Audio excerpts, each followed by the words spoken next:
وہ ہماری آزادی کو ظاہر، مسلمانوں کی اکثریت کو آزادی کو ظاہر کرتا ہے، اور جو سفید ہے وہ اقلیت کو ظاہر کرتا ہے۔ تو جس طرح ہمارے ملک کے اندر ہم مسلمان جہاں پہ ہم رہ رہے ہیں، جہاں پر مسلمان آزاد ہے، وہاں پر جو غیر قومیں وہ بھی آزاد ہیں۔ ہمارا ملک کیونکہ وہ ہمارے اس ملک کے شہری ہیں، ہمارے اس ملک کے اندر وہ رہائشی ہیں، تو ہمارا جھنڈا لگاتے ہیں تو یہ ہماری ایک روایت ہے، ہم اس کو بطور اپنا اس دن کے حوالے سے مناتے ہیں، تہوار کے طور پر ہم ظاہر کرتا ہے ہمارا یہ علم کہ آج آزادی کا دن ہم منا رہے ہیں۔ اور باقی رات جو اسلام ہمیں اجازت دیتا ہے، اسلام یہ ہے کہ جن شہداء نے، جن نوجوانوں نے قربانیاں دی ہیں اس ملک کے آزاد کے لیے، آج جن آزاد فضاؤں میں ہم سانس لے رہے ہیں، اور جنہوں نے قربانی دی ہم ان کے لیے صدقات کریں، خیرات کریں، ان کے لیے کلام پاک تلاوت کریں، صالح ثواب کریں۔ شرعی روح سے ہمیں آزادی کا یہی پیغام ہے۔ مولانا صاحب ایک اور بات جو سامنے آ رہی ہے کہ پوری دنیا میں مسلمان واحد پاکستان ملک ہے جو آزادی کے نام پہ لا الہ الا اللہ کے نام سے بنا، آزادی ملی، اور الحمدللہ پوری مسلم کنٹری میں دیکھا جائے تو پاکستان ہی ہے جو ایٹمی قوت ہے۔ سب ملکوں کو مل کر چلنا چاہیے، اس موقع پر آپ کیا پیغام دینا چاہیں گے؟ دنیا کے اندر یہ آپ کی بات 100% ٹھیک ہے کہ دنیا کے اندر واحد ملک پاکستان ہے، اسلامی جمہوریہ پاکستان، جو لا الہ الا اللہ کی بنیاد پر قائم ہوا ہے۔ یہ ہمارا ملک واحد پاکستان ہے جو لا الہ الا اللہ کی بنیاد پر قائم ہوا ہے، اور یہ قائم رہے گا انشاءاللہ۔ اس کے اندر جتنی بھی قوم ہیں، چونکہ ہم کلمہ پڑھتے ہیں لا الہ الا اللہ محمد رسول اللہ، تو کلمہ پڑھنے کا ہمارا جذبہ ہے، ہمارا اس ملک پر اپنی جان، تن، من، دھن، ہم سب کچھ اپنا قربان کرنا۔ اس لیے ہمارے پاکستان کے اندر جتنی بھی عوام، جتنے بھی لوگ رہتے ہیں، جیسا 22 سے 24 کروڑ آبادی جتنی بھی ہے، تو ہمارا ملک چونکہ پوری دنیا میں اسلامی ممالک کے اندر ایٹمی قوت ہے، تو اس کا ہر بندہ یہ ایٹم بم کی حیثیت رکھتا ہے۔ ہر بندہ اس کا جو ہے نا یہ ایٹم بم ہے، کیونکہ اپنے ملک اور قوم، اپنے اداروں کے لیے ہر وقت ہمہ وقت جو ہے نا افواج پاکستان کی شانہ بشانہ کریں، اپنی اداروں کی شانہ بشانہ کریں، اپنے ملک و ملت کے لیے کھڑے ہیں۔ ہمارا ملک و ملت ہمیں جہاں بھی پکارے گا ہمارا لہو حاضر ہے۔ حضرت صاحب آپ کیا محسوس کرتے ہیں کہ ہمارا جو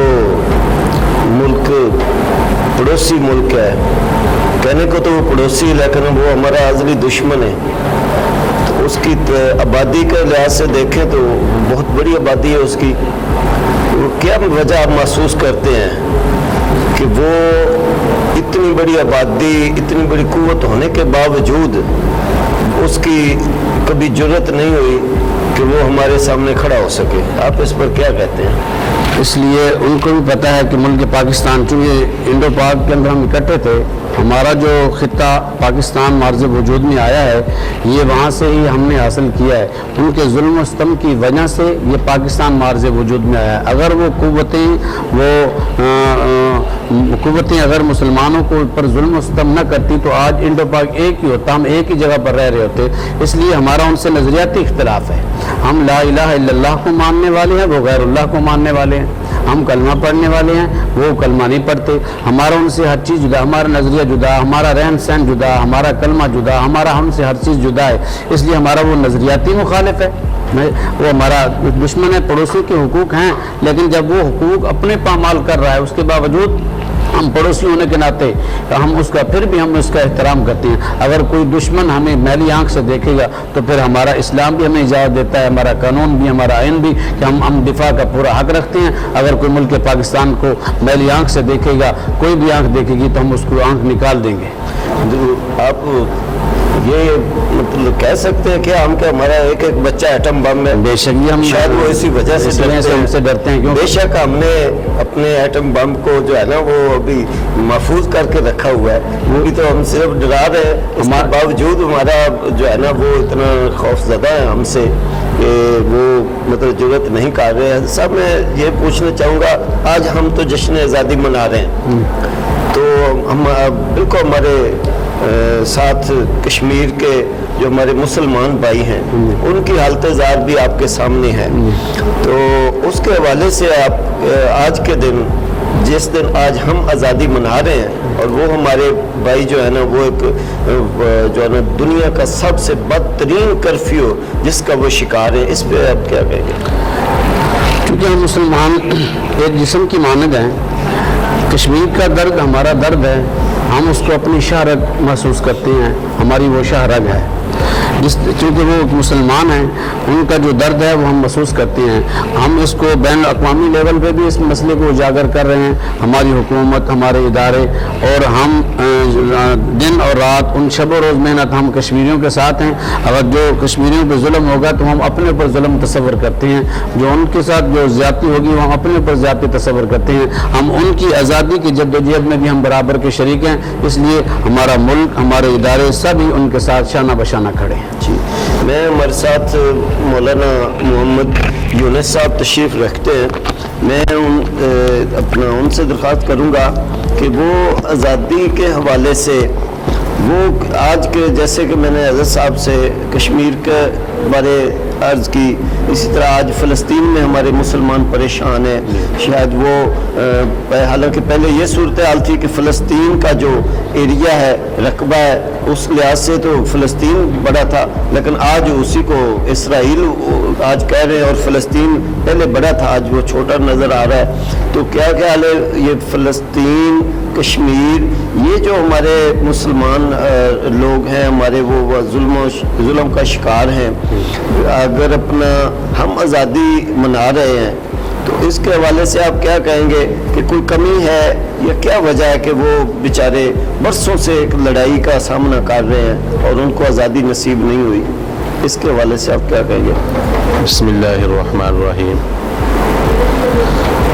جو فلسطین پر ظلم و ستم یا کشمیر پر ظلم و ستم ہو رہا ہے،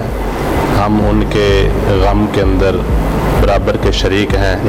اور ہم ان کے لیے دعا گو ہیں کہ اللہ رب العزت ان پر جو ظلم و ستم ہو رہا ہے، اللہ رب العزت ان کی حفاظت فرمائے،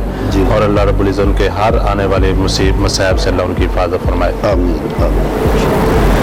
اپنا جشن آزادی آج ہم منا رہے ہیں. ایک تو اس موقع پر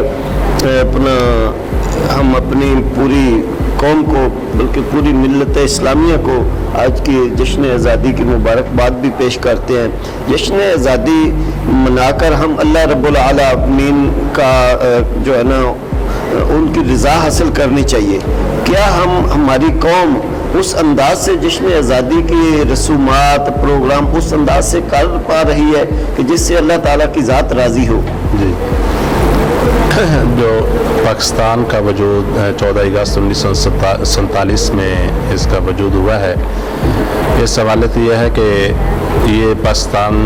کی جو بنیاد رکھی گئی ہے لا الہ الا اللہ محمد رسول اللہ، یعنی کلمے کی بنیاد پر رکھی گئی ہے. اور کلمے کی بنیاد پر جب پاکستان کا وجود قائم ہوا ہے تو اس کا مطلب یہ ہے کہ ہمیں قرآن و سنت کے مطابق کیا ہے اس کو اپنانا چاہیے. اور ہماری زندگی کے اندر کیا ہے، ہم جو پاکستان کے اندر جو رسومات ہیں یا خرافات ہیں، جس طرح اس کو منانا چاہیے اس سے اس طرح ہم اس کو نہیں منا رہے، بلکہ ہم اس کے اندر کیا ہے اپنے اکابرین کو اصال ثواب ہمیں کرنا چاہیے، جنہوں نے اس کے اندر قربانیاں دی، یا ہمارے افواج پاکستان کے اندر جو شہید ہوئے ہیں، شہداء جتنے بھی ہیں، ان کے لیے پڑھ کر ہمیں کیا ہے بخشنا چاہیے،